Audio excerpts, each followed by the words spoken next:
प्रिय विद्यार्थियों, आज हम कक्षा 3 के लिए विषय हिंदी में टॉपिक वर्णमाला अर्थात वर्ण विचार यहाँ पर पढ़ने वाले हैं। तो सभी विद्यार्थी वर्ण विचार पढ़ने के लिए रेडी हैं?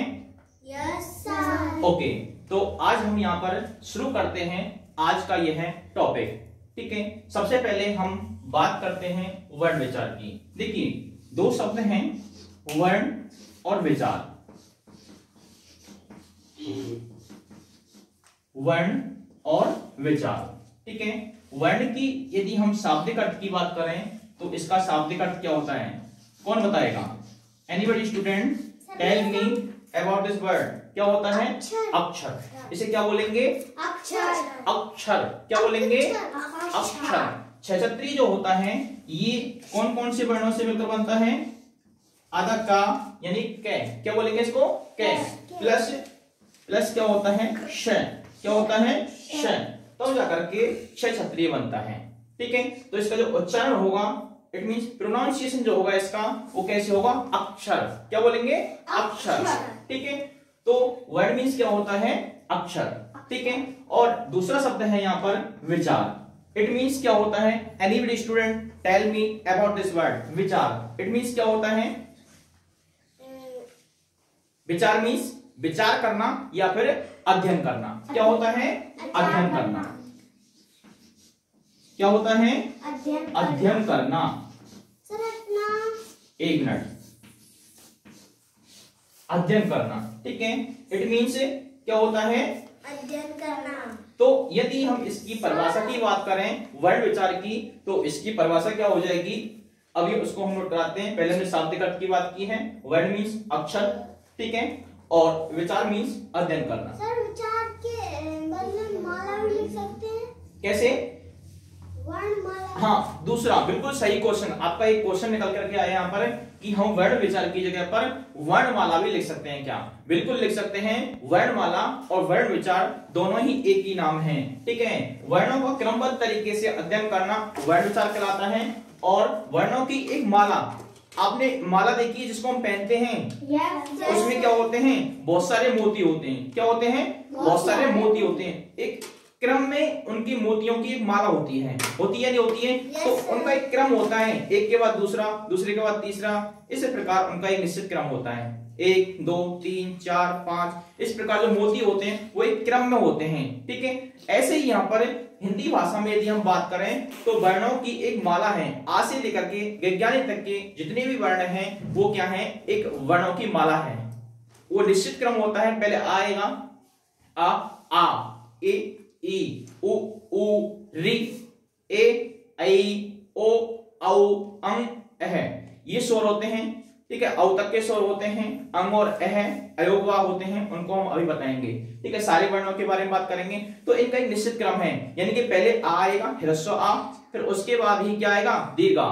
इट मींस छोटा आ, फिर उसके बाद बड़ा आ, फिर छोटी ई, फिर बड़ी।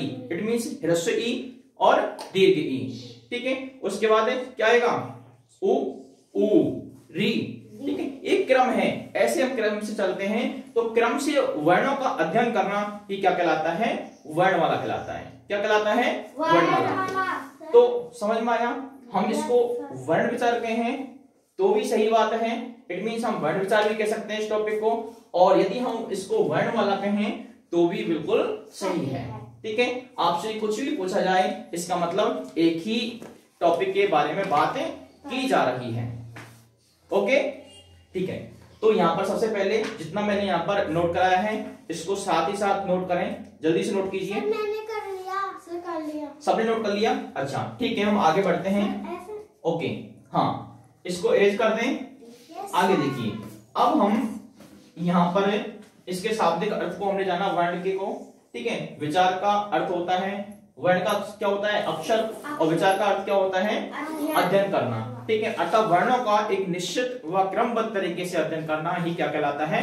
वर्ण विचार कहलाता है। ठीक है, क्रमबद्ध क्या होता है? जैसे क्रमबद्ध क्या होता है? एक शब्द आया है क्रमबद्ध। अभी हम परिभाषा दिखाएंगे, उससे पहले यहाँ पर क्रमबद्ध शब्द आया है। तो क्रमबद्ध तरीके से यहाँ पर इस क्रमबद्ध शब्द का जो अर्थ है, ठीक है, इसको हम यहाँ पर समझ लेते हैं। क्रमबद्ध का मतलब क्या होता है, देखिए जैसे आ, छोटा आ, इसका मतलब ह्रस्व आ पहले आता है, उसके बाद दीर्घ आ, फिर क्या आएगा, ई। एक मिनट बेटा पहले लिख देता हूं, फिर ई। ऐसे क्रमबद्ध, क्रमबद्ध का मतलब पहले जो श्रृंखला है उसी श्रृंखला के अकॉर्डिंग शब्दों का वर्णों का आना क्या कहलाता है, क्रमबद्ध तरीका। हाँ बिल्कुल नोट करना है अभी, ठीक है, मैं बता दूंगा। वो पहले ला रहा था वो भी लिखना है क्या बेटा, वो पहले अभी मैं लिखवा दूंगा, ठीक है। अभी केवल समझिए यहाँ पर ये जो क्रम है, ऐसे ही मैथ में यदि गणित की हम बात करें तो क्या होता है, पहले काउंटिंग में यदि बात करें तो पहले एक ही आता है, एक के बाद ही 2 आएगा, फिर 3 आएगा, फिर 4 आएगा, फिर 5 आएगा। तो इसको ही हम क्या कहते हैं, क्रमबद्ध। क्या कहते हैं, क्रमबद्ध। यानी कि एक निश्चित क्रम में जो आते हैं उसको ही हम क्या कहते हैं, क्रमबद्ध कहते हैं। क्रम में बना हुआ, क्रमबद्ध का शाब्दिक अर्थ क्या होता है, क्रम में बना हुआ, ठीक है। और अब देखिए हम यहाँ से टॉपिक अपना शुरू करते हैं। किसी को अभी नोट नहीं करना है, अब यहाँ से आगे जितना भी मैं लिखाऊंगा आपको साथ ही साथ बताता चलूंगा कि कहां पर क्या आपको नोट करना है, मैं बता दूंगा। हाँ अब देखिए वर्ण विचार, सबसे पहले इसी की परिभाषा की बात करते हैं। लिखिए यहाँ पर परिभाषा, परिभाषा सबसे पहले लिखिए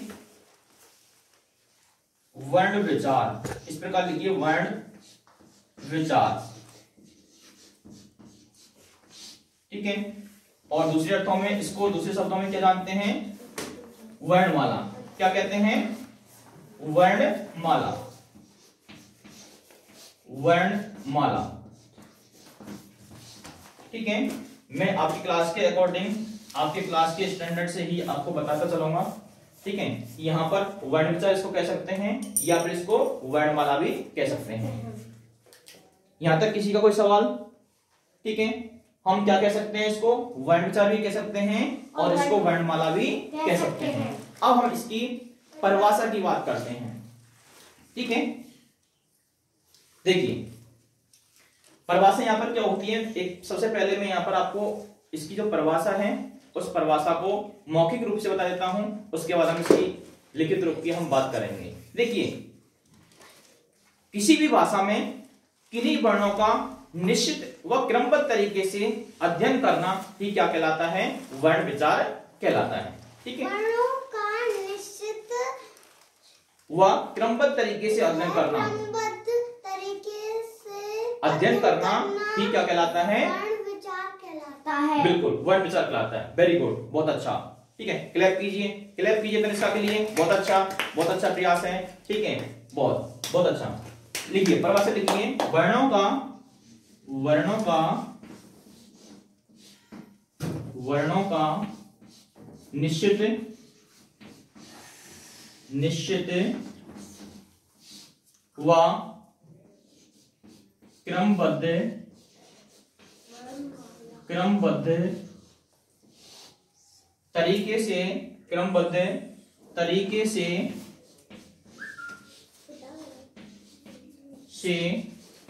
अध्ययन करना, अध्ययन करना, करना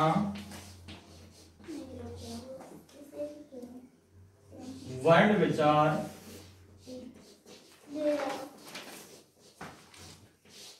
या फिर क्या कहते हैं, वर्णमाला, ठीक है। वर्णमाला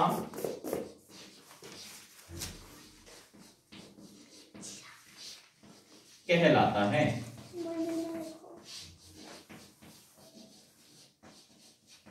वर्णों का निश्चित व क्रमबद्ध तरीके से अध्ययन करना ही क्या कहलाता है, वर्णमाला कहलाता है। सर जो आपने पहले डाला था वो लिखना था। अब यहाँ से लिखिए, कंटिन्यू कीजिए, जितना बोर्ड पर लिखा हुआ है यहीं से कंटिन्यू कीजिए। सर यहाँ से, ठीक है, जल्दी से नोट कीजिए। सर वो पहले वाला नहीं करना था। जिसने लिख लिया है वो कोई दिक्कत नहीं है, बाकी आपका टॉपिक यहाँ से शुरू होता है, ठीक है। सभी यहाँ से नोट कीजिए, ठीक है। मैंने समझा ही दिया है। निश्चित का मतलब एक निश्चित जिसको बदला ना जा सके, और क्रमबद्ध क्या होता है, दो शब्द आए, निश्चित और एक क्रमबद्ध। क्रमबद्ध होता है क्रम में बना हुआ, अर्थात जैसे गणित में जो अंक होते हैं, एक के बाद दो, दो के बाद तीन, तीन के बाद चार, ठीक है। इस प्रकार 4 के बाद 5, 5 के बाद 6, ये जो अंकों का क्रम होता है उनको बदल नहीं सकते हैं। ऐसे ही हिंदी भाषा में जो वर्णमाला में जो वर्ण होते हैं उनका जो क्रम होता है वो निश्चित होता है। जैसे पहले ह्रस्व आता है, फिर दीर्घ आ आता है, ठीक है। उसके बाद ई उ री ए ऐ ओ औ अं अः। इस प्रकार वर्ण का क्रम होता है। इसके बाद व्यंजन वर्ण आते हैं का, खा, गा, घा, गा, ठीक है, चा, छा, झ, झा, इया, ठीक है। सारे वर्णों की हम यहाँ पर बात करेंगे। इसके बाद टा, ठा, डा, ढा, अणा, ता, था, दा, धा, ना, पा, फा, बा, भा, मा, या, रा, या, वा, क्षेत्र, श, श, हा, क्षेत्रज्ञ, ठीक है। सारे वर्णों की हम यहाँ पर बात करेंगे। तो जो क्रम है, हाँ लिखिए, जो क्रम है वो एक निश्चित क्रम ही रहता है, उनको बदल नहीं सकते हैं। जिस वर्ण के बाद हिंदी भाषा में निश्चित किया गया है उसको हम उसी क्रम में उसी स्थान पर पढ़ते हैं। यही क्या कहलाता है? वर्ण विचार कहलाता है। क्या कहलाता है? वर्ण विचार। या फिर क्या कहलाता है तनिष्का? वर्णमाला। क्या कहलाता है तनिष्का? वर्णमाला, ठीक है। समझ में आ गया सभी की? ठीक है। अब नेक्स्ट देखिए यहां पर इससे आगे, इसके बाद हम पढ़ेंगे वर्ण, ठीक है। वर्ण का मैंने शाब्दिक अर्थ क्या बताया था, देखिए लिखिए यहां से वर्ण। वर्ण का शाब्दिक अर्थ क्या होता है? अक्षर। क्या होता है? अक्षर। अक्षर कोष्ठक में लिख सकते हो। और अक्षर अर्थात वर्ण। वर्ण की परिभाषा कौन बताएगा? लिखिए, वर्ण की परिभाषा कौन बता सकता है? वर्ण की परिभाषा बताइए, बिल्कुल बताइए, बताइए। भाषा की सबसे छोटी इकाई वर्ण कहलाती है। भाषा की सबसे छोटी इकाई वर्ण कहलाती है। और दूसरा और क्या बता सकते हो वर्ण के बारे में? वर्ण विचार वर्णमाला। सबसे बहुत अच्छा बताया है। भाषा की सबसे छोटी इकाई क्या कहलाती है? वर्ण कहलाती है। हिंदी भाषा में भाषा की सबसे छोटी इकाई क्या होती है? वर्ण। नहीं, अभी भाषा की हम बाद में बात करेंगे बेटा। अभी हम वर्ण विचार पढ़ रहे हैं, तो वर्ण विचार की वर्ण की परिभाषा, ठीक है। तो ये क्या है? सर मेरे को ये वर्णों का निश्चित व क्रमबद्ध तरीके से अध्ययन करना वर्ण विचार कहलाता है। हाँ, मेरे को याद है। बहुत अच्छी बात है बेटा, बहुत अच्छी बात है, क्योंकि हम यहाँ पर इस टॉपिक को पहले भी करा चुके हैं। एक रिवीजन के तौर पर अधूरा टॉपिक हमारा यहाँ पर रह गया था, लेकिन आज से हमने इसको यहाँ पर ऑनलाइन स्टार्ट किया है, तो आप यहाँ पर दोबारा से इस टॉपिक को पढ़ रहे हैं। Sit down. देखिए वर्ण, भाषा की, वर्ण के वर्ण लिखो, भाषा की सबसे, एक मिनट रुकिए, सबसे छोटी इकाई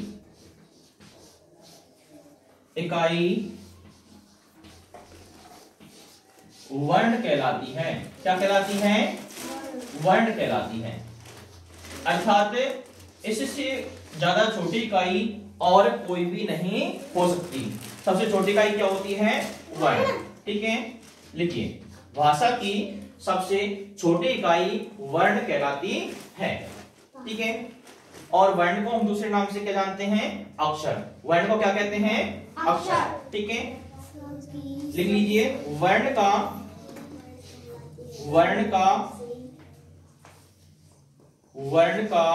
शाब्दिक अर्थ क्या होता है? अक्षर। शाब्दिक अर्थ क्या होता है? अक्षर। क्या होता है? अक्षर। अच्छा, अक्षर के बारे में क्या जानते हो? कौन बताएगा? Anybody student tell me about this word. अक्षर का अर्थ क्या होता है? शाब्दिक अर्थ बताइए। किन दो वर्णों से मिलकर बनता है अक्षर? कौन बताएगा? बताइए। आ प्लस क्षर। बिल्कुल, बहुत अच्छा। आ प्लस क्षर अर्थात अक्षर, ठीक है। आ का अर्थ क्या होता है? बता सकते हो बेटा? नहीं, चलो कोई बात नहीं, बैठिए मैं बताता हूं। देखिए यहां पर हम इस अक्षर के बारे में बात कर रहे हैं। अब इसको हम दो खंडों में बांटेंगे, दो शब्दों के द्वारा बांटेंगे, और प्रत्येक शब्द का जो अर्थ है उस अर्थ को यहां पर जानेंगे, ठीक है। तो देखिए अक्षर, अक्षर कौन कौन से शब्दों से मिलकर बना है? संधि विच्छेद यदि करेंगे तो यहाँ पर आ प्लस क्या होगा? कौन बताएगा? आ प्लस क्षर। अभी बताया ठीक है। तनिष्का ने बताया अभी, तनिष्का स्टूडेंट ने आ प्लस शर, ठीक है। इसमें आकार क्या होता है? नहीं। क्या होता है? नहीं, ठीक है। और शरकार क्या होता है? टूटना। क्या होता है? टूटना, ठीक है। अर्थात हम उसको और ज्यादा नहीं तोड़ सकते हैं, वही क्या कहलाता है?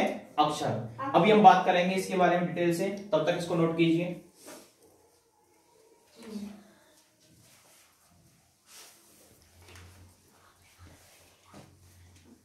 तो हमने यहां पर अभी वर्ण की बात की, वर्ण की परिभाषा की बात की।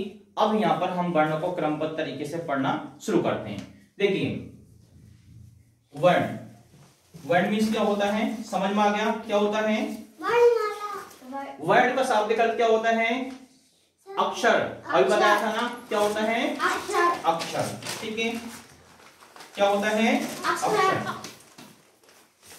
लिखना चाहो तो लिख सकते हो इसका कोष्टक में अक्षर। सर अभी लिखे? हाँ, अब देखिए, पहले समझ लीजिए, उसके बाद नोट करना। पहले समझ लीजिए, मैं आपसे कहूं लिखने के लिए तब लिखना, ठीक है। तो वर्णों को हम यहाँ पर पढ़ रहे हैं। वर्ण, इसका मतलब भाषा की सबसे छोटी इकाई है। क्या है ये? भाषा की सबसे छोटी इकाई है। यानी कि हम हिंदी भाषा की बात करें तो हिंदी भाषा में इससे ज्यादा छोटी इकाई कुछ भी नहीं हो सकती है। जैसे आ है, आ, अब इसको हम तोड़ सकते हैं क्या? इसको और तोड़ सकते हैं क्या? नहीं। लेकिन मैंने लिखा आम। क्या लिखा? सर इसका डंडा अलग कर सकते हैं। आम।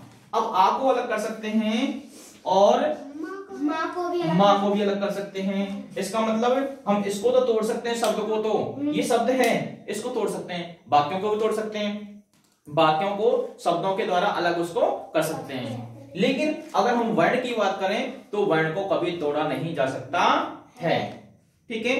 तो वर्ण क्या होता है? जिसको हम कभी भी तोड़ नहीं सकते हैं, ठीक है। और भाषा की सबसे छोटी इकाई क्या होती है?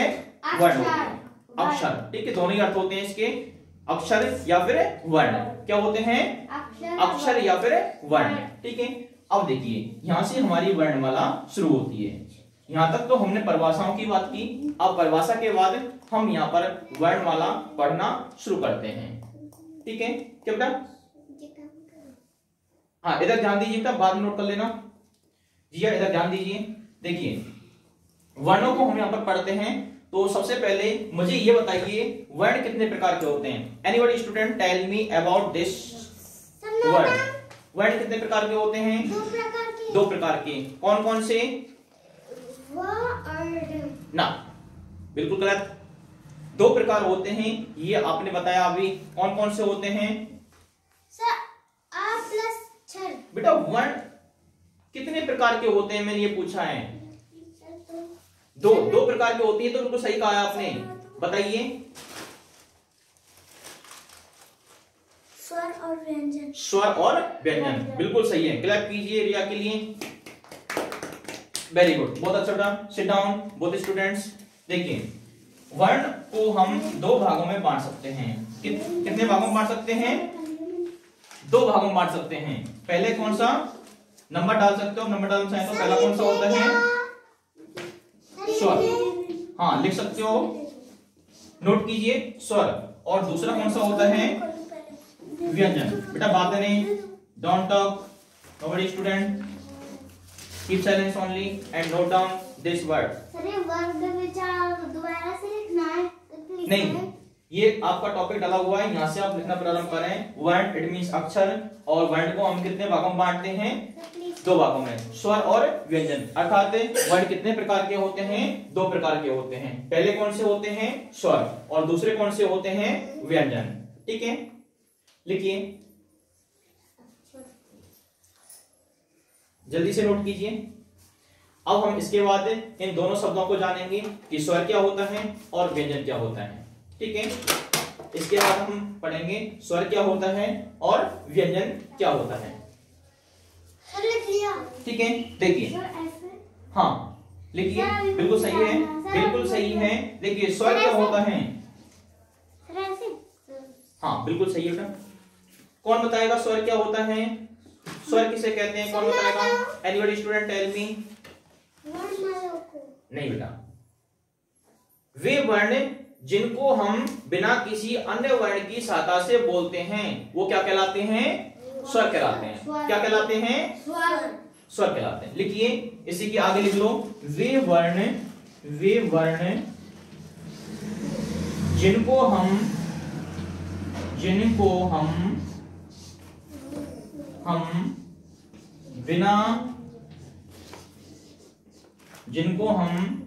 बिना किसी अन्य वर्ण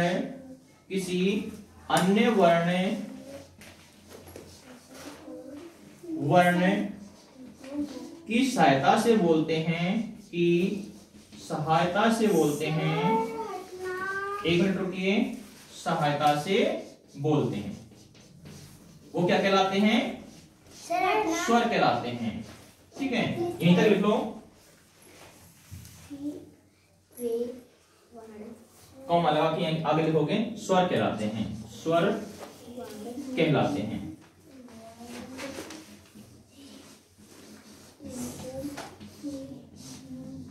और दूसरा हम अब बात करते हैं व्यंजन की। ये यहाँ तक केवल स्वर की है। अब हमने स्वर की बात कर ली, ये केवल हमने किसके बारे में बात की है? स्वर के बारे में बात की। ठीक है, किसके बारे में बात की है? स्वर के बारे में। अब हम व्यंजन के बारे में बात करेंगे। किसके बारे में बात करेंगे? व्यंजन। ठीक है, anybody student tell me about consonants? व्यंजन वर्ण किनको कहते हैं? लाइट की वजह से दिखाई नहीं दे रहा। थोड़ा अपनी सीट चेंज कर लीजिए, दिखाई नहीं दे रहा है जिनको, उधर बैठ सकते हो, उधर बैठ सकते हो, उधर से दिख जाए तो। ठीक है, सर आपको नहीं दिखाई दे रहा। दिख रहा है आपको? उधर चेंज कर सकते हो, उधर से दिख जाएगा, अगर इधर से नहीं दिख रहा है तो। सर इधर से नहीं दिख रहा, सर पीछे बैठ सकते हो, दिख रहा है? आप भी वहां पर पहुंच जाओ बेटा, जल्दी जाओ। सर वहां पे ठंडा होगा। चलिए यहाँ से नहीं दिख रहा। जल्दी बैठिए। आगे देखिए, व्यंजन वर्ण किसको कहते हैं? वे वर्ण, लिखिए, वे वर्ण जिनको बोलने के लिए बेटा आवाज नहीं, हमें, ठीक है, हमें लिखना चाहो तो लिख सकते हो, नहीं रहने दो। ठीक है, लिए, चलो लिखिए, हमें किसी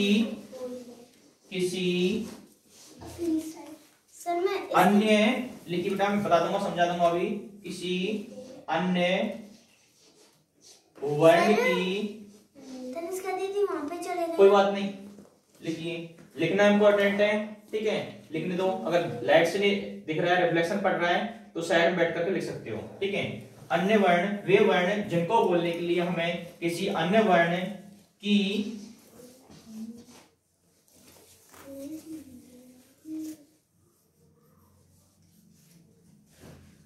देखिए, यहाँ पर वे वर्ण जिनको हम बिना किसी अन्य वर्ण की सहायता से बोलते हैं, उनको तो क्या कहते हैं? स्वर वर्ण। अर्थात इनको हमें किसी प्रकार के वर्ण की सहायता की आवश्यकता नहीं पड़ती है। ठीक है, और वे वर्ण जिनको बोलने के लिए हमें किसी अन्य वर्ण की सहायता लेनी पड़ती हो, सहायता लेनी पड़े,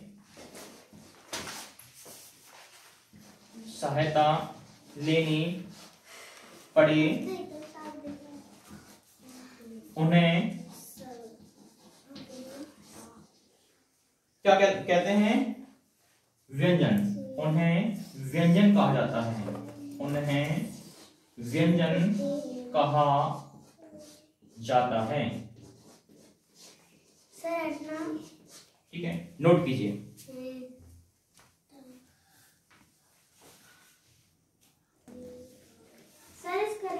देखिए, अब हमने यहाँ पर इनकी परिभाषा की बात की, दोबारा से एक बार देख लीजिए। स्वर क्या होते हैं? वे वर्ण जिनको हम बिना किसी अन्य वर्ण की सहायता से बोलते हैं, वे क्या कहलाते हैं? स्वर कहलाते हैं। क्या कहलाते हैं? स्वर। और व्यंजन क्या होते हैं? व्यंजन वे वर्ण जिनको बोलने के लिए हमें किसी अन्य वर्ण की सहायता लेनी पड़े, उन्हें हम व्यंजन वर्ण कहते हैं।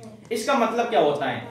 इसका अर्थ समझ लीजिए। इसका मतलब क्या होता है? देखिए, हम आ वर्ण बोलते हैं। क्या बोलते हैं? आ। इसका जो उच्चारण है उसको, इसके उच्चारण के लिए अर्थात बोलने के लिए हमें किसी अन्य वर्ण की सहायता नहीं लेनी पड़ती है। स्वतंत्र रूप से, बेटा सुने केवल, स्वतंत्र रूप से हम इसका उच्चारण कर सकते हैं। जैसे देखिए स्वर जितने भी होते हैं, आ, ई, ओ, री, ए, ऐ, ओ, औ, ठीक है, ये क्या है? स्वर हैं। अब इनका उच्चारण जब किया है हमने, उच्चारण मतलब क्या होता है? बोलना। उच्चारण का अर्थ क्या होता है? बोलना, ठीक है। तो इनको बोलने के लिए हमने किसी अन्य वर्ण की सहायता ना लेनी पड़ी है, यानी अन्य वर्ण की सहायता नहीं लेनी पड़ी है। यही क्या होते हैं? स्वर होते हैं, ठीक है। और यदि हम व्यंजन की बात करें, जैसे हमने व्यंजन की परिभाषा लिखाई है, इनके उच्चारण के लिए हमको किसी दूसरे वर्ण की सहायता लेनी पड़ती है, ठीक है। जैसे शब्द वर्ण है का, क्या आप मुझे बता सकते हो ये व्यंजन है या स्वर है? क्या इसको हम अलग कर सकते हैं? बताइए। ये व्यंजन है, ये व्यंजन वर्ण है। क्या इसमें कोई स्वर भी मिला हुआ है? सभी विद्यार्थी इधर ध्यान दीजिए, बैठिए इधर। जी हाँ, इधर ध्यान दीजिए, बताइए। सर ये कह रही है हाँ। बताइए इसमें कोई स्वर मिला हुआ है क्या? No sir. No sir. नहीं, आप गलत बता रहे हैं। इसमें स्वर है, क्योंकि हम किसी भी व्यंजन वर्ण को बिना स्वर की सहायता से बोल ही नहीं सकते हैं। इसका मतलब है हर किसी व्यंजन वर्ण में कोई ना कोई स्वर मिला होता है, निश्चित रूप से ही होता है। सर लेकिन आनार में तो नहीं होता। हाँ, लेकिन आनार, आम, इमली, ये जो हैं, जो स्वर हैं, उनमें किसी वर्ण को नहीं मिलाया जाता है, क्योंकि वो स्वतंत्र रूप से बोले जाते हैं। उनके उच्चारण के लिए हमको किसी की सहायता नहीं लेनी पड़ती है, ठीक है। तो इसमें अब देखिए, इसमें कौन सा वर्ण मिला हुआ है? जब इस प्रकार कोई भी आपको वर्ण लिखा हुआ मिले और उसमें किसी प्रकार का हलंत नहीं हो। हलंत क्या होता है? इस प्रकार एक रेखा, नीचे तिरछी रेखा जो होती है, इसको हलंत बोलते हैं। अब इसका मतलब क्या है? दोनों को अर्थ जानेंगे। देखिए, इसका मतलब आधा का, ये क्या है? अर्ध का है। क्या है ये? अर्ध है। क्या है? अर्ध। इसका जब उच्चारण करेंगे तो उच्चारण करते वक्त हमारे जो गले से निकलने वाली प्राण वायु है वो घर्षण करके टकराएगी। जैसे उच्चारण करेंगे के, तो गला जो है एक अवरुद्ध होगा, यानी श्वास जो है, प्राण वायु है, वो स्वतंत्र रूप से बाहर नहीं आ पाएगी और उच्चारण सही तरीके से नहीं होगा। इसके लिए क्या करते हैं? इसके लिए हम किसी भी व्यंजन वर्ण में हम क्या बना देते हैं? उस हलंत को हटा देते हैं, और हलंत जहां हट जाता है वहां स्वतः ही कौन सा स्वर होता है? आ स्वर होता है। ह्रस्व आ। कौन सा होता है? ह्रस्व आ। कहीं भी आपको इस प्रकार वर्ण देखने को मिले जिसके नीचे इस प्रकार तिरछी रेखा हो, वो क्या होता है? हलंत। क्या होता है? तिरछा हलंत। और हलंत का मतलब क्या होता है? वह वर्ण आधा है। कैसा है? आधा। आधा का मतलब उसमें किसी भी स्वर को नहीं मिलाया गया है, ठीक है। तो इस वर्ण में कोई स्वर मिला हुआ है क्या? दोबारा से बताइए। नहीं मिला हुआ है, क्योंकि इस पर हलंत लगा हुआ है। अब दूसरा का देखिए, ये तो इसको उच्चारण कैसे करेंगे? इसमें हलंत मिला हुआ है, इसमें नहीं मिला हुआ। बेटा बातें नहीं, don't talk, keep silence only. इसको क्या बोलेंगे? उच्चारण पूरी तरह से नहीं होगा, लेकिन इसका उच्चारण कैसे करेंगे? का। स्वतंत्र रूप से हो गया। यहाँ प्राणवायु जो है वो घर्षण कर रही है, बाहर नहीं निकल पा रही है, एक अवरुद्ध हो रही है, टकरा रही है, क्योंकि वो आधा है। स्वर की सहायता से बोले जाते हैं स्वतंत्र रूप से, और इसका उच्चारण आसानी से होगा का। इसको कैसे बोलेंगे? ऐसे जैसे कि गला एक तरह से रुंध गया हो, ठीक है। तो इसको स्वतंत्र रूप से हम नहीं बोल सकते हैं। किनको? व्यंजनों को। अगर व्यंजन का उच्चारण करना है तो हमको उसमें किसी ना किसी स्वर की सहायता लेनी ही पड़ेगी, तभी हम उसे व्यंजन वर्ण को बोल सकते हैं। समझ में आया? चलो नोट कीजिए इसको, यहां पर इसको लिख लीजिए के आधा हलंत युक्त है, इसको नीचे लिखिए अर्ध, और का, इसका मतलब क्या होता है? इसमें कोई ना कोई स्वर मिला हुआ है, और जहां पर हलंत नहीं होता उसमें कौन सा स्वर मिला होता है? ह्रस्व आ, ठीक है। इसके बाद मैं इसको इरेज कर देता हूं, फिर हम आगे बात करते हैं।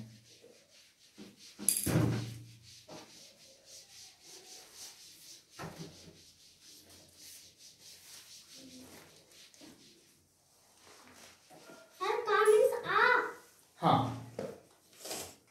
का यदि पूरी तरह से लिखा हुआ हलंत नहीं है, इसका मतलब उसमें आ स्वर मिला हुआ है। ठीक है, आगे देखिए क्या मिला हुआ है, स्वर मिला हुआ है। ठीक है, कोई ना कोई स्वर मिला हुआ है। देखिए अब हम बात करते हैं वर्णों की। कौन कौन से वर्ण होते हैं हिंदी वर्णमाला में। ठीक है, हाँ, और स्वरों के बारे में बात करेंगे। स्वर की हमने परिभाषा क्या की दी। वर्ण पहला प्रकार कौन सा बताया था, वर्ण का प्रकार कौन सा बताया था, स्वर। कौन सा बताया था, स्वर। स्वर की हमने परिभाषा जान ली। ठीक है, और अब हम यहाँ पर बात करते हैं स्वर कितने प्रकार के होते हैं। ठीक है, परिभाषा आपने जानी ही ली है। अब हम बात करते हैं स्वर कितने प्रकार के होते हैं। ठीक है, कौन बताएगा, anybody student tell me how many vowels are, कितने स्वर होते हैं, बताइए। हिंदी में स्वर कितने होते हैं, नहीं सर मैं बताऊं, बताइए। सर 11, बिल्कुल सही। क्लैप कीजिए उसके लिए, प्रिया के लिए क्लैप कीजिए। बहुत अच्छा प्रयास। ठीक है, कितने होते हैं संख्या में, 11 है। आज से आपसे कोई भी क्वेश्चन पूछे स्वर कितने होते हैं, सिट डाउन ऑल स्टूडेंट्स। ठीक है, तो क्या बताओगे, स्वर कितने होते हैं, 11। कितने होते हैं, 11। ठीक है, कौन कौन से होते हैं, एनीबॉडी स्टूडेंट टेल मी, कौन कौन से स्वर होते हैं। आ से लेकर के औ तक के जितने भी वर्ण होते हैं वो सभी स्वर कहलाते हैं। क्या कहलाते हैं, स्वर। ठीक है, बोलिए। वैसे होते तो 13 हैं, लेकिन उनमें से नहीं बेटा, 13 नहीं होते हैं, केवल 11 ही होते हैं। अंग और अयोगवा होते हैं। अयोगवा का मैं अर्थ समझाऊंगा। अयोग यानी उनको जोड़ा नहीं गया है, ना तो स्वरों में और ना व्यंजन में। ठीक है, उनको क्या कहते हैं, अयोगवा कहते हैं। अभी हम उनको पढ़ेंगे बाद में, पहले आप लिखिए स्वर। ठीक है, स्वर लिखिए। स्वर संख्या में कितने होते हैं, क्वेश्चन पूछा जाए तो 11 है। अब हम यहाँ पर नीचे लिखते हैं आ ई हाँ बिल्कुल लिखिए। ओ ऊ री ए आई ओ और आओ, ये क्या होते हैं, ये सभी स्वर हैं। अब देखिए काउंट करके देखिए, 1 2 3 4 5 6 7 8 9 10 11। ये क्या है, सभी स्वर हैं। क्या है, ये सभी स्वर हैं। ठीक है, अब इसमें भी हम आगे बात करेंगे, तब तक नोट कीजिए सभी स्टूडेंट्स नोट कीजिए इन वर्ड को।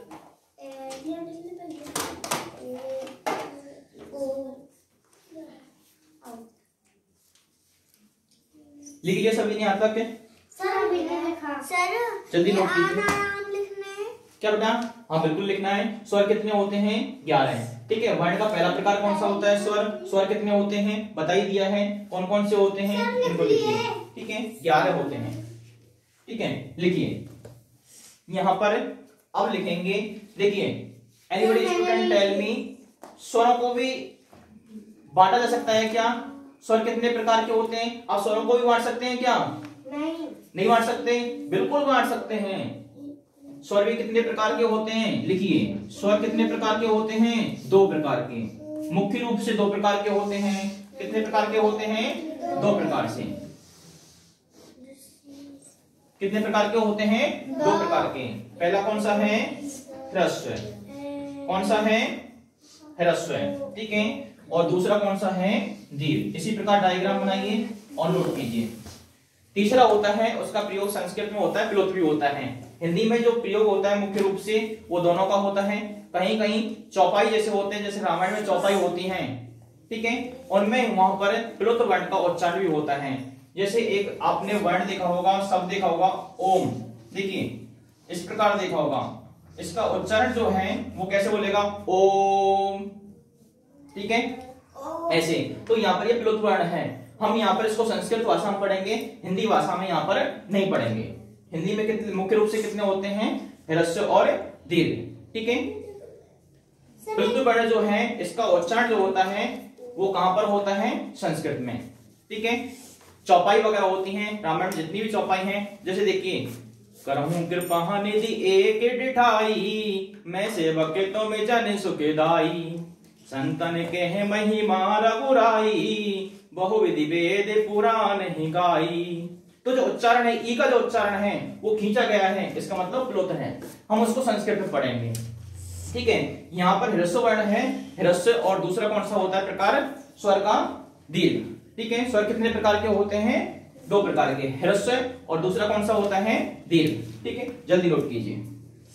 सर कर लिया, सर अभी तो कर लिया था। हाँ, अब इसके बाद अब हम ह्रस्व वर्णों को पढ़ेंगे, इसकी परिभाषा को जानेंगे और ह्रस्व वर्णों को जानेंगे कि ह्रस्व वर्ण कौन कौन से होते हैं। सभी की समझ में आ रहा है, सभी की समझ में आ रहा है, यस सर। बहुत अच्छा, ठीक है। हाँ, नोट कीजिए जल्दी से। देखिए, अब हम यहाँ पर ह्रस्व वर्ण को पढ़ते हैं। ह्रस्व वर्ण की परिभाषा क्या होती है, कोई बता सकता है क्या? अच्छा, ह्रस्व का शाब्दिक अर्थ क्या होता है, कोई विद्यार्थी बता सकता है क्या? नहीं, ह्रस्व का शाब्दिक अर्थ होता है छोटा। क्या होता है? छोटा। अर्थात छोटे वर्णों को क्या कहते हैं, ह्रस्व कहते हैं।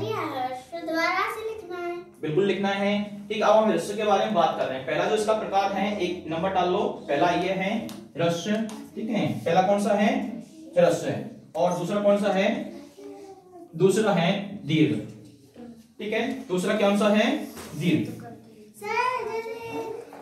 बोलिए, देखिए 2 बताएं, एक तो ह्रस्व एक दीर्घ, बताइए, बोलिए आगे क्या पूछना चाह रहे हो।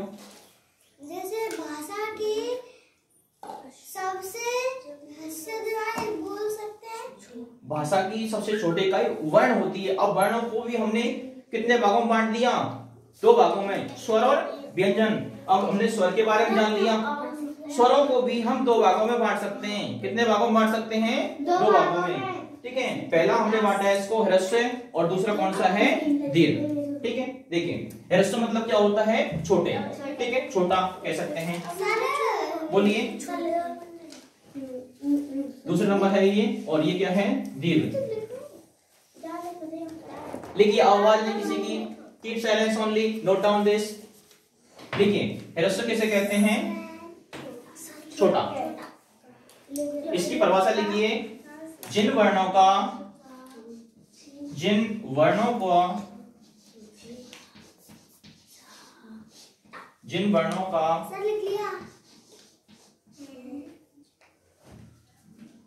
उच्चारण करने के लिए उच्चारण क्या होता है, बोलना। क्या होता है, बोलना,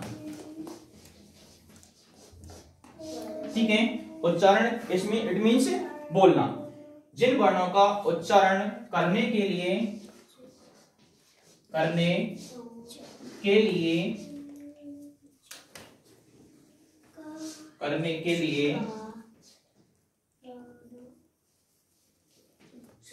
ठीक है, उच्चारण करने के लिए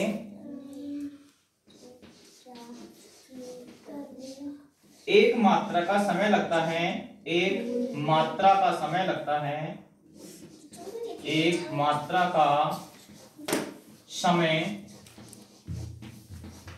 लगता है, उन्हें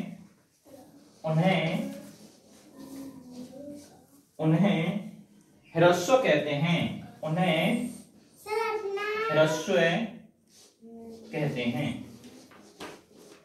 वे वर्ण जिनका उच्चारण करने के लिए एक मात्रा का समय लगता है, उनको हम क्या कहते हैं, उनको हम ह्रस्व कहते हैं। कैसे वर्ण कहते हैं, ह्रस्व वर्ण, ठीक है, ह्रस्व वर्ण कहते हैं। यानी कि ऐसे वर्णों का उच्चारण करने के लिए सबसे कम समय लगता है। कौन से वर्णों का उच्चारण करने के लिए सबसे कम समय लगता है, ह्रस्व वर्णों का, ठीक है, ह्रस्व वर्णों का। कितनी मात्रा का समय लगता है ह्रस्व वर्णों के उच्चारण के लिए, कौन बताएगा? एनीबॉडी स्टूडेंट टेल मी, ह्रस्व वर्णों के उच्चारण के लिए कितनी मात्रा का समय लगता है? एक मात्रा का समय लगता है, ठीक है। इसका मतलब एक से और ज्यादा कम हो सकता है क्या? नहीं, एक सबसे छोटी संख्या है ना, इसका मतलब ह्रस्व वर्णों के उच्चारण के लिए सबसे कम समय लगता है, ठीक है। नेक्स्ट आगे लिखिए, परिभाषा की हमने बात की, आवाज नहीं, परिभाषा की हमने बात की। अब हम ह्रस्व वर्णों को पढ़ेंगे। ह्रस्व वर्ण कौन कौन से होते हैं? लिखिए, देखिए यहीं पर लिखा देता हूं, नीचे लिखिए। ह्रस्व वर्ण कितने होते हैं? कौन कौन से होते हैं ह्रस्व वर्ण? बताइए कितने होते हैं संख्या में? 4। लिखिए ह्रस्व वर्ण, ह्रस्व वर्ण संख्या में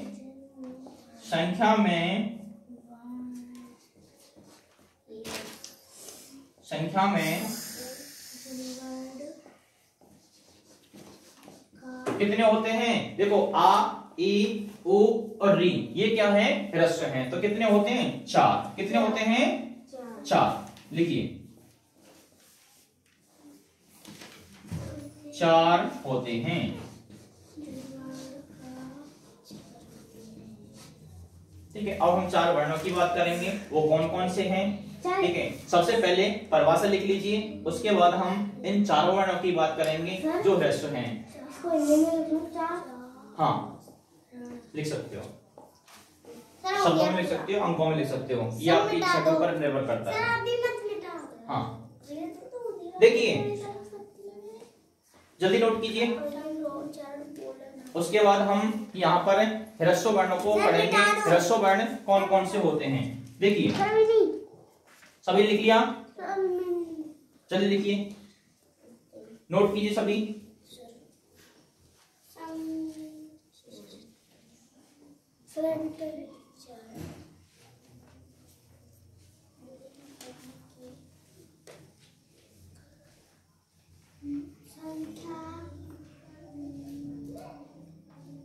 एक घंटे की क्लास में कोई भी बाहर नहीं जाएगा, किसी को अलाउ नहीं है। 1 घंटे की क्लास चल रही है आपकी। अब ये ऑनलाइन क्लास 1 घंटे की है। इसमें ऑनलाइन तरीके से, ऑफलाइन तरीके से आप टाइम्स एकेडमी भरतपुर के द्वारा पढ़ रहे हो और आप निःशुल्क रूप से इसे हमारे टाइम्स एकेडमी भरतपुर के ऑनलाइन यूट्यूब चैनल पर भी देख सकते हो।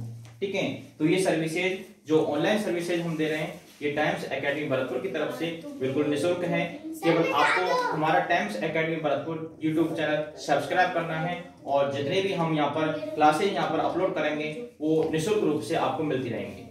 ठीक है, अब हम आगे बात करते हैं। देखिए अब हम यहाँ पर, नीचे जगह नहीं है, ऊपर मैं आपको बता देता हूँ। ह्रस्व किसकी बात कर रहे हैं? ह्रस्व वर्णों की। ठीक है, नहीं आपको नहीं लिखना है, नीचे से हम ऊपर आए हैं पेज पर। ठीक है, तो यहाँ पर समझ लीजिए ह्रस्व वर्ण कितने होते हैं? कितने होते हैं? 4 बता चुके हैं। कौन कौन से होते हैं? आ, ठीक है, ई, ओ और री। ये 4 वर्ण जो होते हैं वो कौन से होते हैं? ह्रस्व वर्ण। लिखिए, ह्रस्व लिख करके अंडरलाइन कीजिए। ठीक है, और इसमें आगे लिखिए आ, ई, ओ, री। 4 वर्ण जो होते हैं वो कौन से होते हैं? ह्रस्व वर्ण। नेक्स्ट, अब हम बात करते हैं दीर्घ वर्ण की। ठीक है, दीर्घ वर्ण की हम बात करते हैं नंबर 2, दीर्घ वर्ण। ठीक है, दीर्घ वर्ण।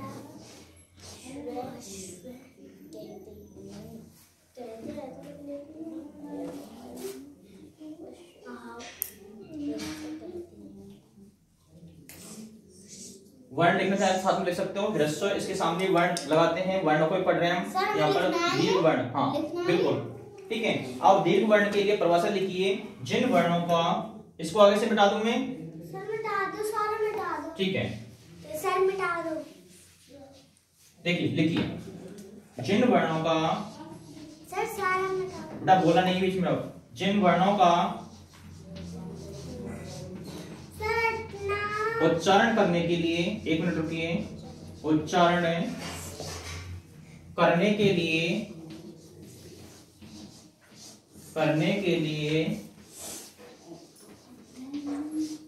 2 मात्रा का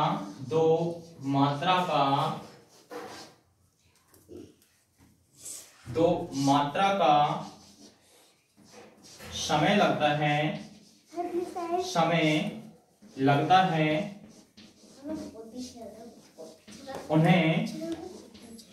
उन्हें दीर्घ वर्ण दीर्घ वर्ण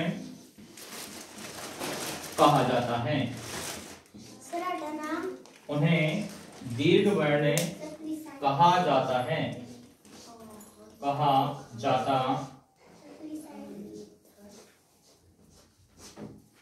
जाता है। पहले लिख लीजिए इसको, फिर मैं इसको समझाता हूं कि दीर्घ वर्ण क्या होते हैं। देखिए, ह्रस्व वर्ण का उच्चारण किया आ, इसको कम समय लगा, लेकिन जो दीर्घ है यानी कि बड़ा आ है, दीर्घ को क्या बोलते हैं? बड़ा। लिख लीजिए यहाँ पर, दीर्घ को क्या बोलते हैं? बड़ा या बड़े, ठीक है, कुछ भी कह सकते हो, बड़े या फिर बड़ा।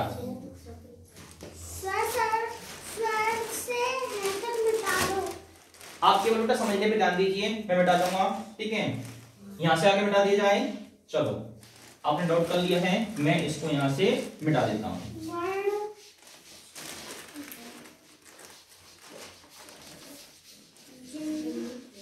नेक्स्ट अब हम बात कर रहे हैं दीर्घ वर्ण की, ठीक है।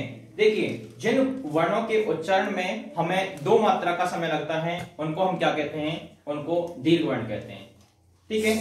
तो देखिए, ह्रस्व वर्ण के उच्चारण में कितना समय लगा था हमें? 1 मात्रा का समय। और दीर्घ वर्ण को उच्चारण जब करेंगे तो इनका समय कितना लगता है? 2 मात्रा का, ठीक है। देखिए, ह्रस्व आ बोलेंगे, छोटा आ बोलेंगे, कैसे बोलेंगे? आ। और दीर्घ को आ बोलेंगे, इट मींस बड़ा बोलेंगे, कैसे बोलेंगे? आ। ऐसे ही ह्रस्व ई, दीर्घ ई, ठीक है। इस प्रकार अंतर होता है, ठीक है। तो यहां पर लिखिए, दीर्घ वर्ण कितने होते हैं? कौन बताएगा? दीर्घ वर्ण संख्या में कितने होते हैं? एनीबॉडी स्टूडेंट टेल मी, बताइए।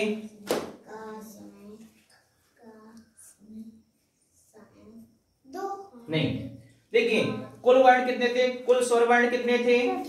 11। उनमें से 4 कौन से हैं? ह्रस्व है, 4। अब 7 में से, इट मीन 7 में से 4 माइनस कीजिए, कितने बचे? 11 में से 4 माइनस कर दीजिए, कितने बचे?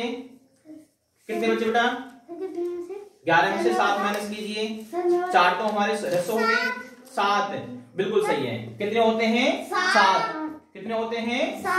7, ठीक है। तो दीर्घ वर्ण कितने होते हैं? लिख लीजिए, दीर्घ वर्ण, सिट डाउन, दीर्घ वर्ण 7 होते हैं। दीर्घ वर्ण 7 होते हैं, ठीक है। अब हम इनकी बात करेंगे कौन कौन से होते हैं, ठीक है। आगे नेक्स्ट नीचे लिखिए, कौन कौन से होते हैं? आ, ई, ओ, ठीक है। और री ह्रस्व होता है, री को नहीं लिखेंगे, तो फिर इससे आगे क्या आएगा? ए, आई। देखिए, ध्यान दीजिए, ए और आई जो होते हैं दोनों ही कैसे होते हैं? दीर्घ होते हैं। इनमें छोटा बड़ा नहीं होता, इनको दोनों को कैसा माना गया है? दीर्घ, ठीक है। नेक्स्ट क्या होता है? ओ। नेक्स्ट औ। देखिए, 7 हो गए क्या? काउंट कीजिए, 1 2 3 4 5 6 और ये 7, ठीक है, हो गए ना? 7 हो गए। इसका मतलब क्या है? ये 7 क्या है? दीर्घ वर्ण है। सभी की समझ में आया? आज हमने यहाँ पर वर्ण विचार में सभी स्वरों का अध्ययन कर लिया है, ठीक है। अब हम अगली कक्षा में यहां से आगे पढ़ेंगे, ठीक है। तो आज के लिए बस इतना ही। हमारे टाइम्स अकेडमी भरतपुर के द्वारा यूट्यूब पर चलाई जा रही ऑनलाइन क्लासेज में जो विद्यार्थी निःशुल्क रूप से पढ़ना चाहते हैं वो हमारे चैनल को सब्सक्राइब करके निःशुल्क रूप से पढ़ सकते हैं। और जो हमारे टाइम्स अकेडमी भरतपुर में ऑफलाइन क्लासेज के रूप में एकेडमिक एजुकेशन चाहते हैं वो हमारे एकेडमिक एजुकेशन में एडमिशन ले सकते हैं। तो आज के लिए बस इतना ही। Thank you. हम अगली क्लास में फिर एक लेटेस्ट टॉपिक के साथ अभी हम इसी टॉपिक को कंटिन्यू करेंगे, ठीक है। अगली क्लास में एक टॉपिक के साथ आते हैं। अगली क्लास में हम इसी टॉपिक को यहाँ पर कंटिन्यू करने वाले हैं। तो लगातार हमारी क्लास लेने के लिए बने रहिए हमारे Times Academy Bharatpur YouTube channel पर। सो थैंक यू, धन्यवाद।